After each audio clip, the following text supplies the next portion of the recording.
It's Monday, it's 12:15 and we're live in Westminster.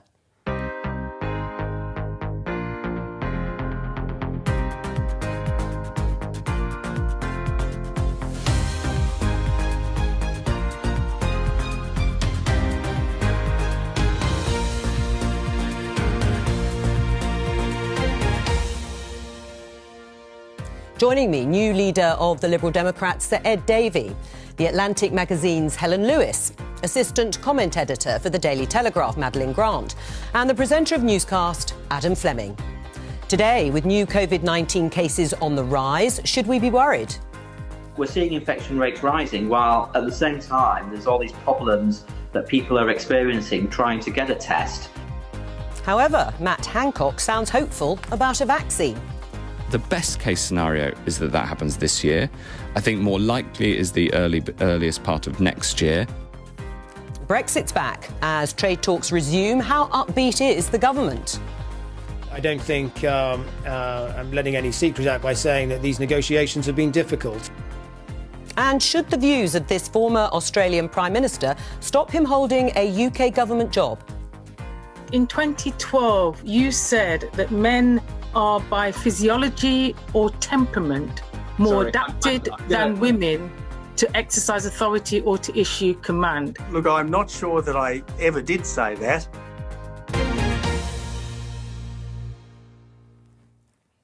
Let's start by showing you this graph titled Daily Confirmed Cases of COVID-19 in the UK. Many of you will be familiar with it. As you can see, the number of cases has been rising for probably several weeks now, and there has been a significant jump just in the last day or so. But, Ed, when you think that the country's opening up, that would be inevitable, wouldn't it? Well, we've got to try to stop that. This is the largest rise yesterday for over 3 months, and the impact that could have on our whole country is huge. If you look what's happened in other countries where the rate has ticked up, it's taken a little while, but then eventually they've seen a big increase in hospital admissions, a big increase in people who die from COVID, and then it's hit the economy. So we've got to be extraordinarily careful, and I'm worried that the government, yet again, are getting it wrong. Right. Madeline, what do you think when you see these rises in infections? Well, I think they are obviously alarming in and of themselves, and they're worth following closely. But I think that it's important that they are accompanied by the context for these figures, which is that we are testing far more, we're picking up much more cases. Many of these cases will be asymptomatic and not resulting in serious complications, hospitalisations and deaths, which is what I think we really should be looking at. And another important factor is that what Matt Hancock said earlier on was that these cases are predominantly happening amongst younger people. Now, of course, younger people should be extremely mindful if they're coming into contact with older relatives who may themselves be at risk, and we should take every precaution on that front. But I also think it's, in some ways, if younger people can go out and build up some level of immunity within the population, that I think that will be a precursor to extracting ourselves from this situation, because despite the positive noises about vaccination, these things can take a very, very long time to come around. And I think we have to plan on the assumption that at some point we have to learn to live with this virus. Ed Vaizey, do you think the increases... welcome to the programme, of course. You've just joined us, Ed Vaizey, a Conservative peer. Ed, do you think it was inevitable that there'd be an increase in cases?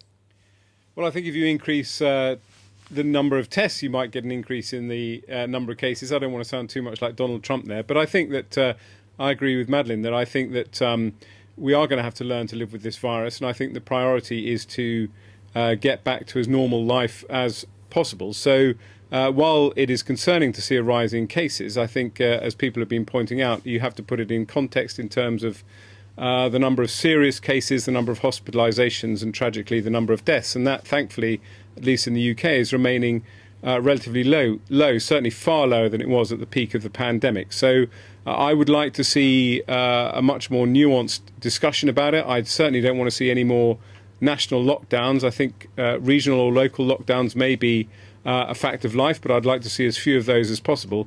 And as I say, I think most people now understand what they have to do to kind of go about their business in terms of social distancing and wearing masks and so on. I hope that will be how we will go forward, as opposed to panicking about a second wave and going into another lockdown. Is that how you feel, Helen, that actually this was just going to happen when the country started opening up? I think that was entirely inevitable. And, schools are now going back, so that's something else that will increase the rate of infection, I would imagine. But I think the other piece of this puzzle, I think Madeline and Ed are both right to talk about context, is about enabling people, if they think that they have symptoms or they need to self-isolate, to stay at home.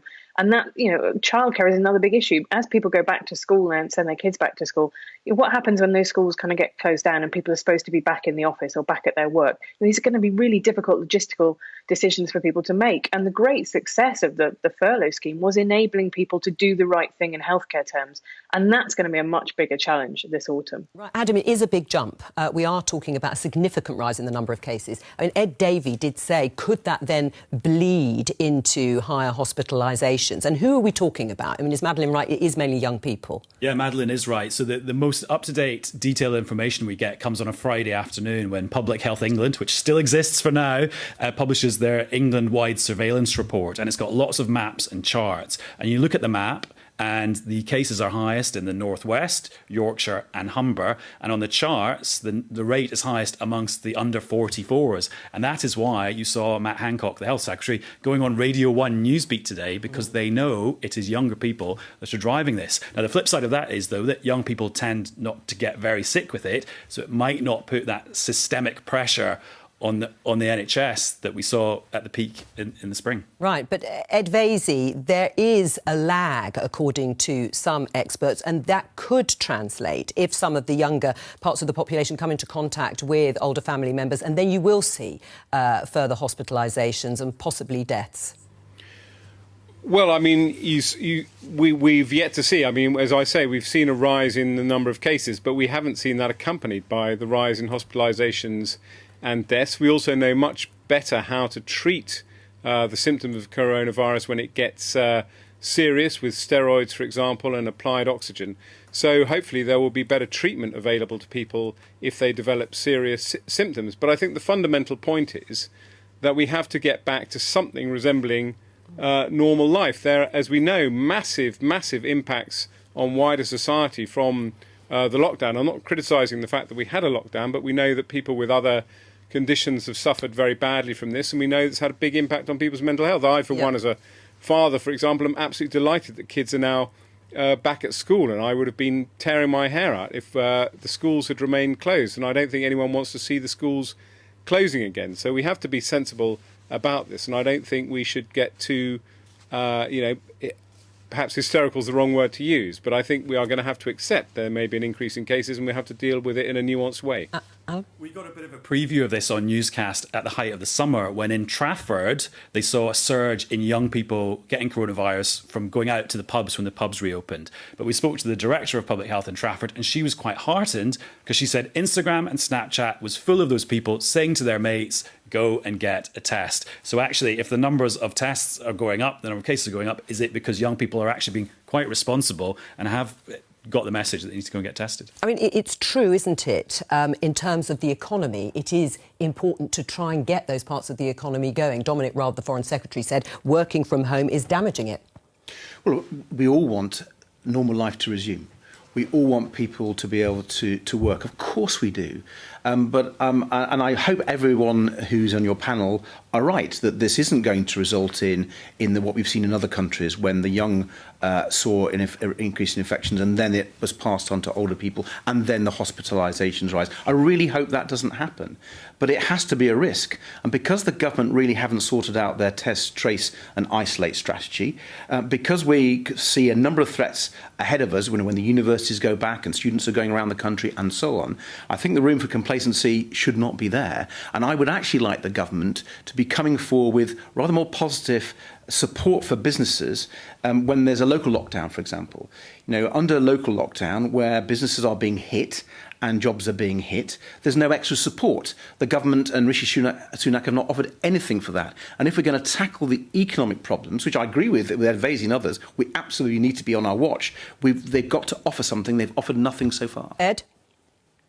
Well, I mean, I sympathise with Ed Davey on test and trace. I mean, it is a good thing that people are getting more tests, but it is a fact of life. I know from people that I know that they type in looking for a test and they're in London and they get offered Inverness, and that seems to me completely and utterly bonkers. And I cannot understand why the government hasn't been able to set up a very simple testing centres locally for people to get tested. I have literally no idea how I would get tested myself. I haven't felt the need for a test. I haven't had any symptoms, thankfully. But I think, that goes to the whole point about how we deal, what Madeline was saying earlier and what Ed Davey is saying now, which is you have to live with this virus. And if we are going to have an economy that resembles anything like the economy that we had before lockdown, and also the kind of services that we experienced before lockdown for people with other health conditions, we're going to have an efficient testing system. Well, and that doesn't just mean waiting for the 20-minute test. It means being able to go and get a test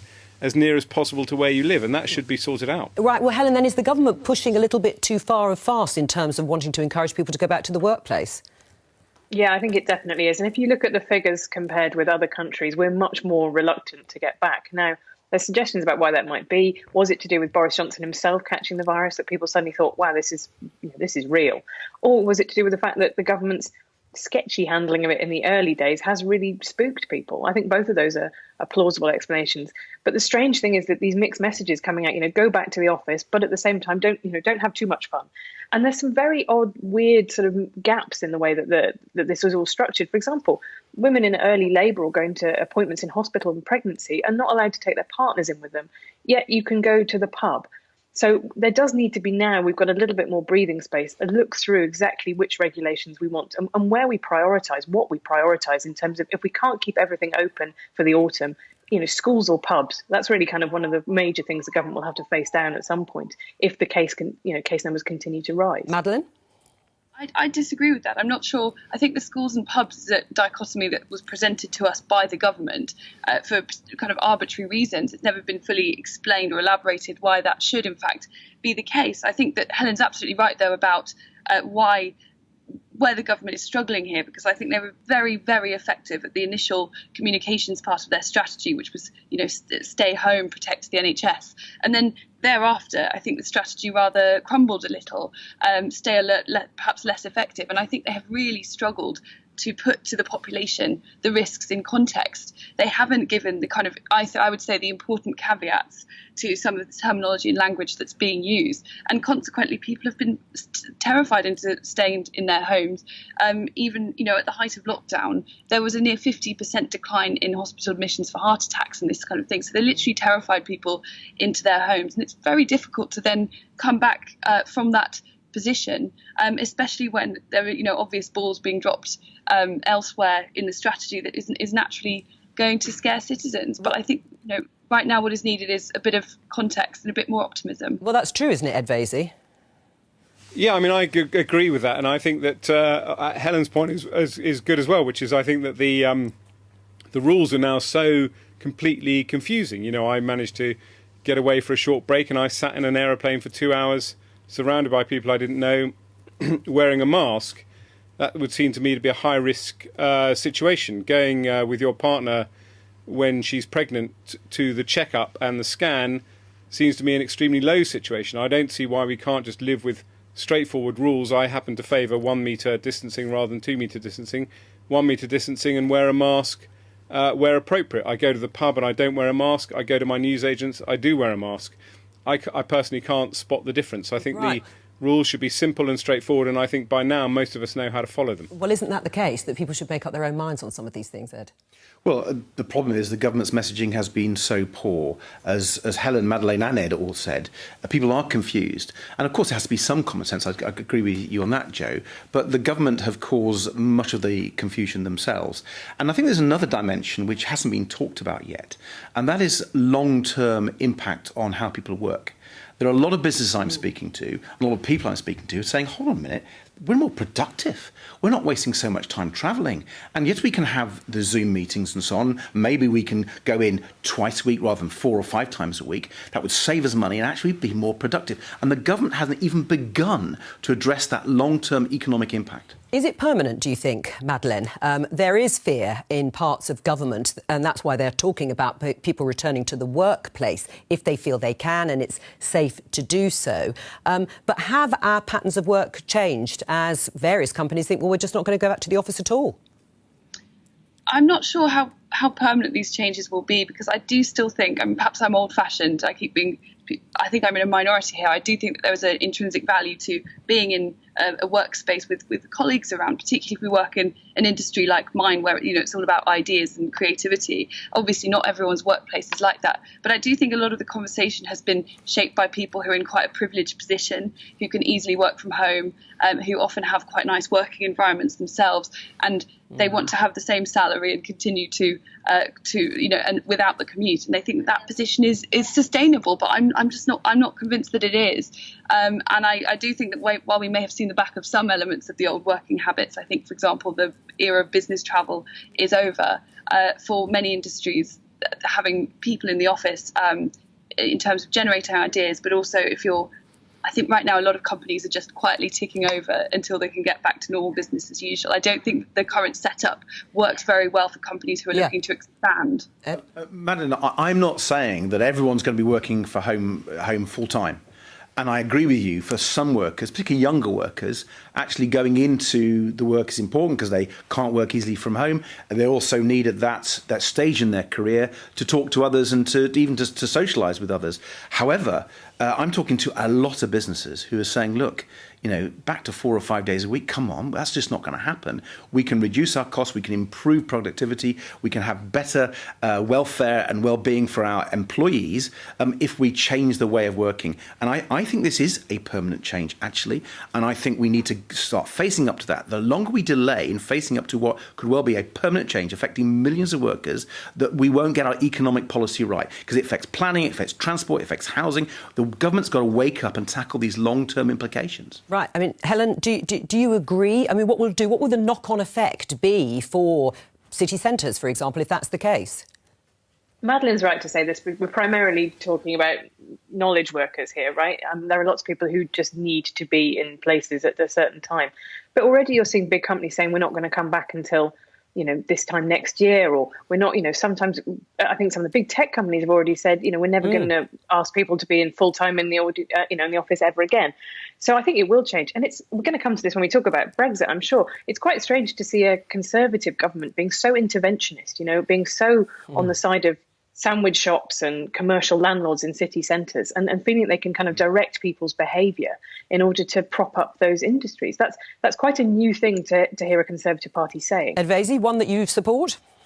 Well, look, think how this is one of the best politics programmes on television, but think how much better it would be if we were best, I think, in the studio together. Helen and Madeline would be able to take the mickey out of me and Ed for having the same name and coming dressed in identical jackets and shirts. Nothing should stop and that all anyway. of that is lost by the fact I'm now speaking like a robot because I'm staring down at this camera instead of having banter in the studio with you and all the guests. You don't look like a robot. So I agree with Madeline. I think we will get back to a relatively normal working environment maybe in a year. Who knows how long it will take. But there is no substitute for personal contact if you're discussing ideas and strategies. It just can't be replicated on a Zoom call. What I think the legacy is fairly obvious, which is that particularly obviously the knowledge economy, and Helen is right to call out the difference between, as it were, the privileges of the white-collar worker in terms of being able to do that.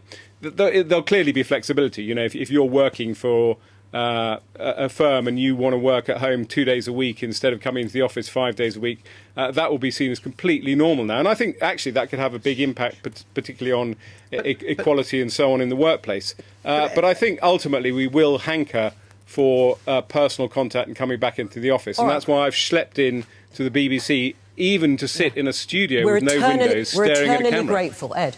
Just think, Ed, about all those journeys that people make into city centres, not just London, but Birmingham, Manchester, Bristol, Leeds and so on.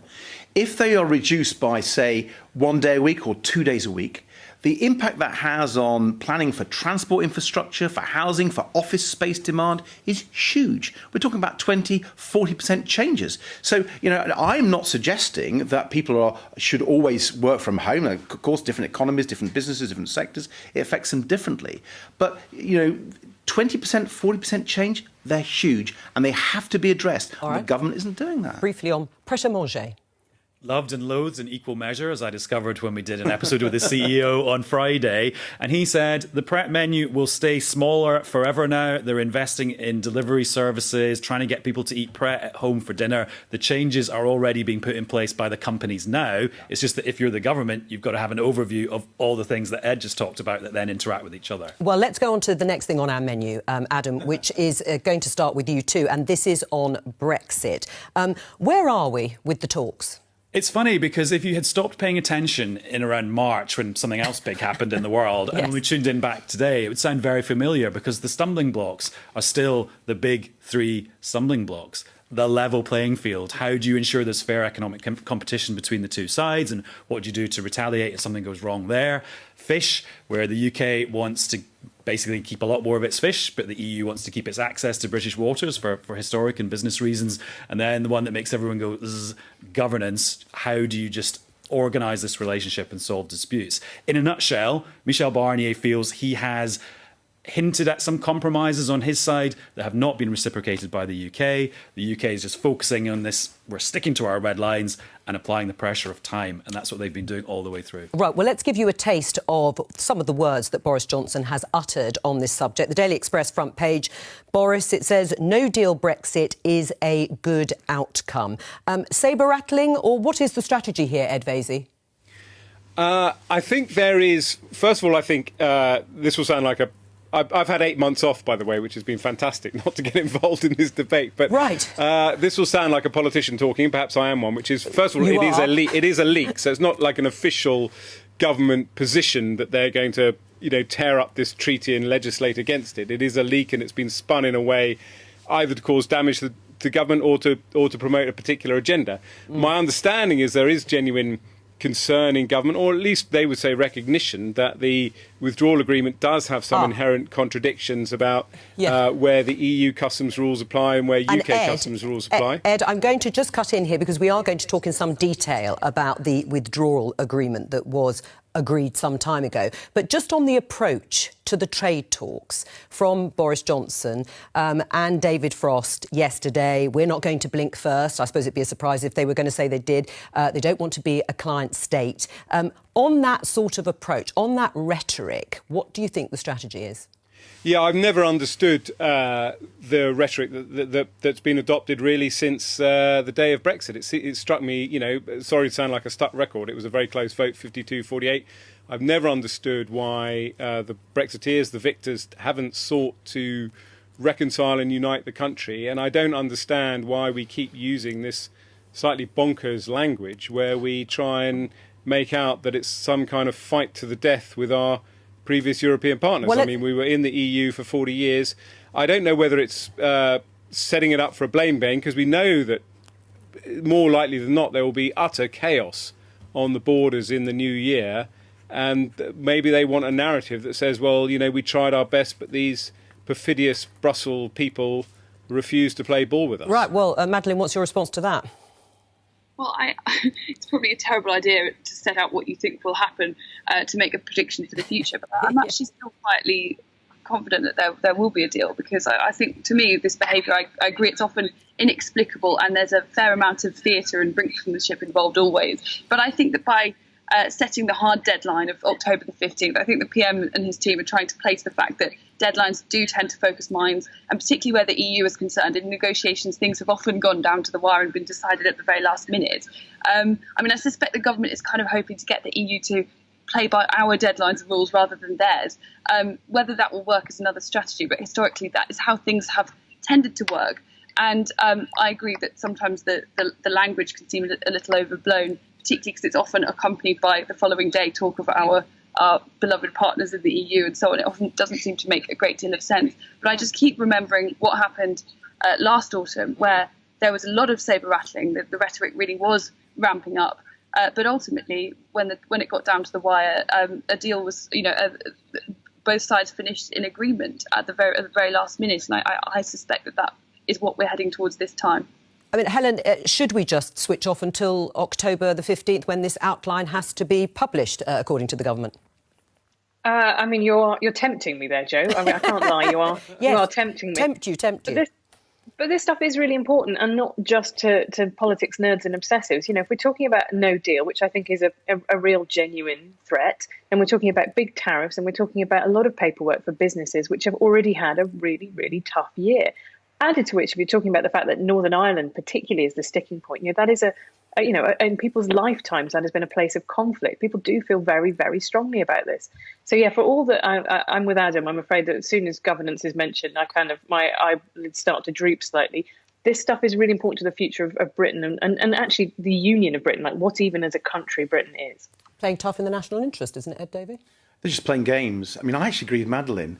I think there will be a deal. It's do? just going to be a really bad deal because the deal that's likely to happen from this is it will create delays at the borders. It will create extra taxes. It will cost business and cost jobs. And so, in a way, they're trying to soften us up a bit. I think they want to play expectations. I think they want us all to think, oh, there's a deal. Fantastic. What great relief. And then not focus on the actual deal, which will still be a disaster. I mean, a no deal but is a total... Would you say that to any deal? Well, the deal that they're arguing for, clearly as a Liberal Democrat, I'm passionately pro-European. I think Brexit is a mistake. But, you know, they've got a majority, they've taken it through, we've left the EU. And the question is, will the deal that eventually comes out of all of this negotiation be good for jobs in the country and our whole people? I think it's not going to be. And the danger is when they talk about Australia and Canada, they just are confusing people. This will be bad for businesses and we'll lose jobs during a time where in our deepest recession, possibly for 300 years. COVID and Brexit together, put them together, disaster. All right, well, let's have a look at the Financial Times, because this is the story that was mentioned by Ed Vaizey. The headline is UK plan to undermine withdrawal treaty threatens Brexit trade talks. What's this about, Adam? Well, it's interesting because with all respect to Lord Vaizey, he made the mistake that lots of people are doing today, which is mixing up two separate things. So we've just talked about the negotiations about the future relationship, trade talks, if you like. There is a separate negotiation going on at the moment between Michael Gove and one of the vice presidents of the European Commission over the implementation of the Northern Ireland Protocol in the Brexit deal. That's all about the level of checks on goods going from Great Britain to Northern Ireland. Now, there are a few unagreed things in there. The principles are in the treaty, but the details are still to be worked out. What is happening now is that the UK government will propose some legislation this week for the UK internal market. It will include lots of stuff to operationalise the Ireland Protocol. However, there are a few things in there where if there can't be an agreement between the UK and the EU, the UK will just go ahead and do its own thing to implement the protocol. Some people are interpreting that as ripping up the withdrawal agreement, overriding it. I think it's a little bit more complicated than that. Well, let's investigate this a bit further with Sammy Wilson, DUP MP. How do you read it? When you saw that headline, Sammy, in the Financial Times, what was your reaction? Well, I think that first of all, I want to see the detail of the bill rather than a leak to a newspaper. Right. And the newspaper interpretation of that. We'll know when the first reading of the bill occurs on Wednesday what the detail is. The one thing I am pleased about, though, is that despite what has been said about the withdrawal agreement, the government is now focusing on the fact that the withdrawal agreement has the potential to be hugely damaging to Northern Ireland's economy in terms of increased prices, job losses, loss of access to our major market in GB, and of course then the political consequences that all of that has. And if the internal market bill seeks to address some of the things in the withdrawal agreement which are going to damage the Northern Ireland economy, then I'm pleased that the work which has been done by our own ministers here in Northern Ireland, by ourselves in Westminster, and by groups like the Centre for Brexit Policy, which has produced some excellent papers outlining the impact of the withdrawal agreement. If that's now focusing minds in government, then that's a good thing. Right, but Sammy, the EU, as you will know, their response from various people has been warning to the British government not to renege on the promises that they've made to the European Union in the Brexit withdrawal agreement when it comes to customs and standards. That's a risk, isn't it? Well, it's not a risk at all because, of course, the withdrawal agreement had to sit side by side with the promises made in the political declaration and the aims which there were in the political declaration. And indeed, the withdrawal agreement makes it quite clear that depending on the outcome of the talks on the political declaration and the future trade arrangements, there could be changes to the withdrawal agreement anyway. So if, for example, the EU do stick to the line which they are at present and take a very hard line about fishing, level playing fields, future trade arrangements, etc., and that has an impact on the economy of Northern Ireland and on the wider UK ability to exercise its own laws, then of course there will be implications for the withdrawal agreement anyhow. Right, but Sammy, do you have faith? Do you believe the government is going to make changes in the way you've just outlined or not? I don't know. I mean, I'm split between whether or not the government has now realised that what it signed up to last year and the detail and the implications of what it signed up to last year were not what they intended, and that they overlooked many of the impacts, not just for Northern Ireland, because we talk about the Northern Ireland Protocol, but the Northern Ireland Protocol has huge spillover effects into the rest of the United Kingdom. For example, the Northern Ireland Protocol will tie the government's policies on industrial support to the EU, because if it tries to support industries in GB which sell or potentially sell in Northern Ireland, then the European Commission will have a say and the European Court of Justice will have a say. So I think, on one hand, the government may be saying, look, we've got to undo some of this. On the other hand, of course, we could see that this could simply be a case of what happened last year: talk tough and act soft. All right, well, look, let's have a listen to a Commission spokesperson, their reaction to the headlines and the reports in the papers.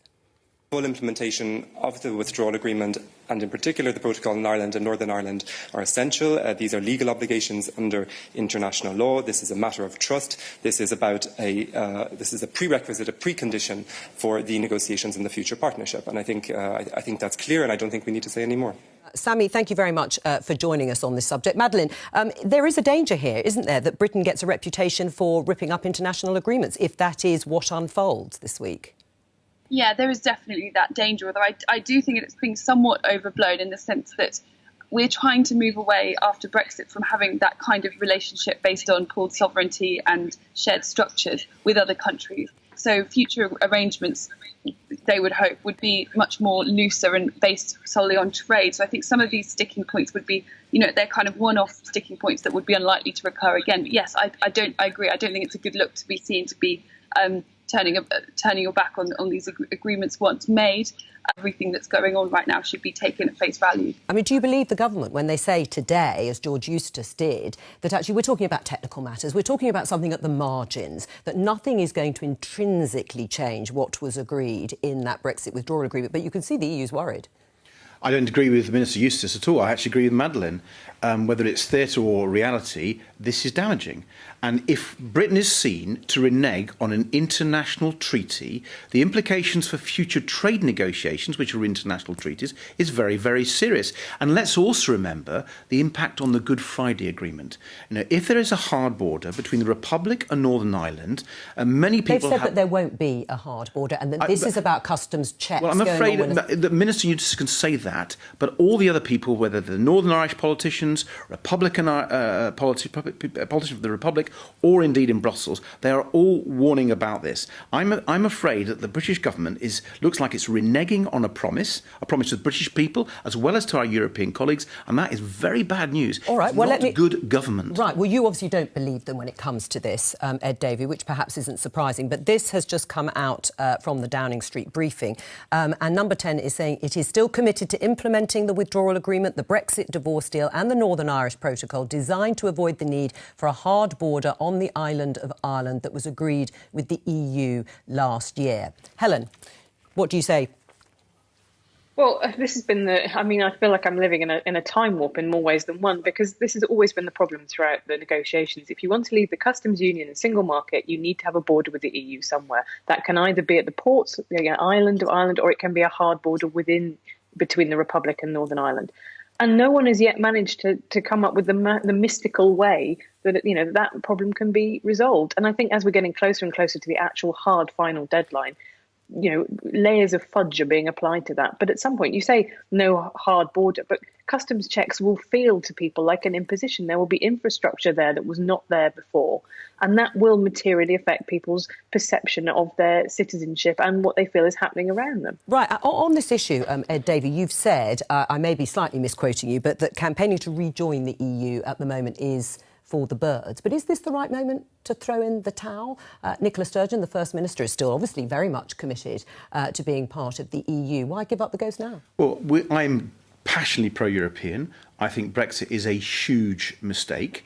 But all I was saying when I was asked that question, giving a very straightforward answer, that in the next 2 or 3 years, the idea that the British people want this reopened again, I think is for the birds. But I, as the Liberal Democrat leader, remain a passionate pro-European of a party that is deeply pro-European. And we will always cleave to those internationalist values. We believe cooperating with other countries is in our economic and political interest. All right, Adam, newscast. You're going to be talking about Brexit? Yeah, we're doing a Brexit cast reunion tonight with Laura and Katja. We're going to talk about this at great Have you missed each other? We really have, actually. And there's a few things. I mean, this makes me think lots of things. But look, let's see what happens tomorrow, because Michel Barnier and David Frost are going to sit down together for the 8th round of negotiations. Yes, the 8th. Now, if Michel Barnier walks in there tomorrow and David Frost does the extreme interpretation of what's in the papers today, I wouldn't be surprised if Michel Barnier walked out. That's this important to him. If he stays in the room, that means that all of this has got a little bit out of control today. And actually, this is a technical legislative exercise that will give no one a sleepless night once it actually happens. Although I was really struck when you meet people around Boris Johnson when they took over, some people around him loathe the withdrawal agreement. They hate the Ireland Protocol, like really hate it. Right, lots to discuss this evening then. Adam, thank you very much for joining us. Let's move on and talk about the appointment of the former Australian Prime Minister Tony Abbott to the Board of Trade. It was announced last week. It's been controversial, as I'm sure you've all noticed. Ed Davey, you've said Tony Abbott has no place in any sort of British government role. Why not? Well, his position on climate change, I think, is appalling. What is his position on climate change? When he was Australian Prime Minister, he prevented the Australian government moving ahead and embracing policies to deal with climate change. But moreover, on international fora, whether it's the UN or the G20, he was also a thorn in the side of international discussions on climate change. And as someone who served as the Cabinet Minister on climate change, I know how critical it is to have those international agreements and those international coalitions. So you don't agree with his views? Well, I don't agree with his views, but he's been appointed as a trade advisor. Now, our Prime Minister said he wants a green economy and so on, but if the trade advisor has these views and is not going to embrace across the whole piece of our economic policy, including trade, the significance and centrality of climate change, then I find that deeply worrying. Right, you've also accused him of being a misogynist. I'm hardly the only person to have done that. I mean, there's a whole queue of them. I mean, I was very. But what's your basis for it? Things he said in the past. You had a clip in your opening set. Right. Well, shall we just listen to it? But also, Caroline Noakes, a Conservative backbencher, yes, she was here, has been extremely vocal and clear on this, and it's not just his misogyny. And I'm surprised that Boris Johnson wants in his government someone A, who's against their position on climate change, and B, they're against on actually a liberal approach to dealing with people's relationships. All right, well, let's pick up on the misogyny, because there was a select committee exchange when Tony Abbott is asked directly about comments that he made about women by the Labour MP Claudia Webb. Here it is. In 2012, you said that men are by physiology or temperament more adapted than women to exercise authority or to issue command. Look, I'm not sure that I ever did say that. If you'd like to privately provide the committee secretariat with your source, I'd happily have a look at it. But it doesn't sound like anything I've said. So he said he didn't say, or he doesn't recognise those words. Are you clear in your mind he's a misogynist?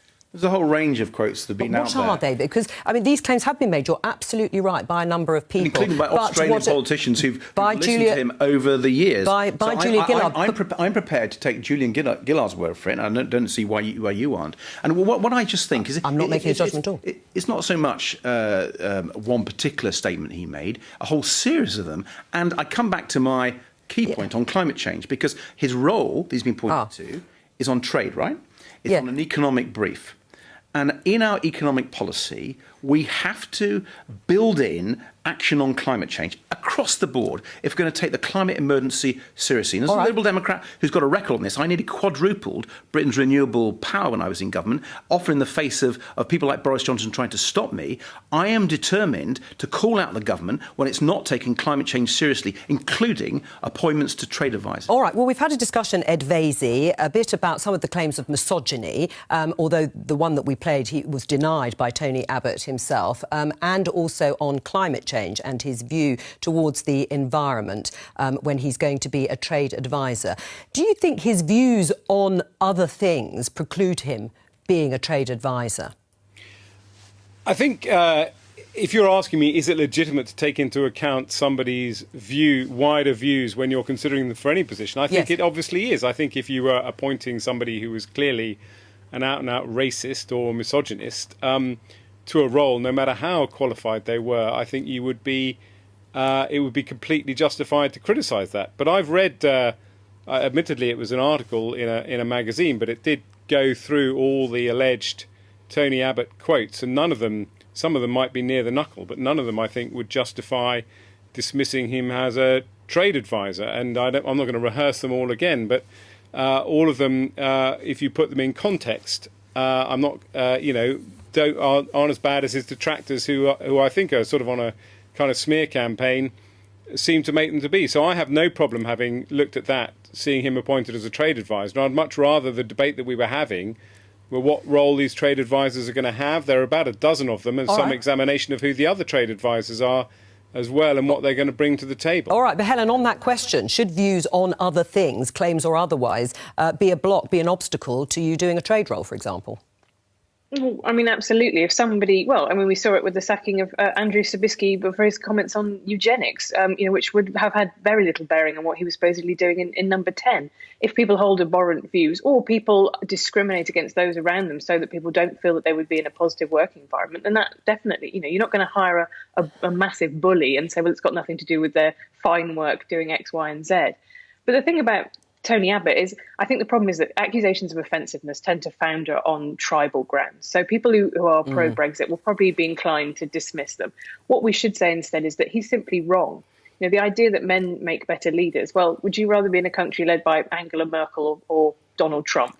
I mean, it's one of those things that's just very, very outdated. Now, his sort of macho broness, I think, will actually mean that he will fit in very well with this number 10, who are quite a blokey operation. But the thing is, he's just wrong. On climate change, he's simply wrong. This is not probably a good thing. And that's what should disqualify him. That said, this is meeting 4 times a year in its unpaid role. So I suspect this is a kind of troll appointment by the government just to get us all frothing about whether or not he's a sexist. Madeline? And I don't think he'll have that much power.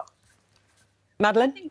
I think obviously there is some limit to who you would hire and past utterances, but I'm quite alarmed by what I've heard from a supposed liberal just now, which essentially is a kind of what I would call a very illiberal faux liberalism, which demands complete conformity from individuals on a whole range of social issues if they're allowed to have any kind of a role in public life. I mean, yes, Tony Abbott has made some gaffes, and yes, he's a conservative Christian with traditional views on things like gay marriage, but is that a crime? I could understand perhaps if they were considering whether to appoint him to be the head of Stonewall or something. But this is a trade advisory role, a role in which he's actually has some experience of signing trade deals. He signed multiple trade deals when he was in charge PM of Australia. I just think that this seems to be progressive and liberal, but in reality it's the absolute antithesis of this.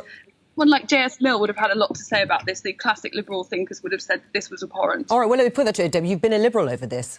Not at all. It's very interesting to see what Helen and Ed said. But what about Madeline's point? In a second, that there was a sort of distraction, and this is a classic distraction tactic by the government, and wanting to sort of focus on a small issue when we really should be focusing on their failure on COVID, their failure on the economy, their failure on public services.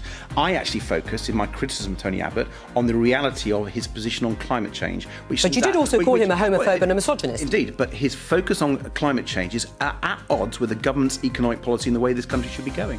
Thank you. Bye-bye. That's all from all of us.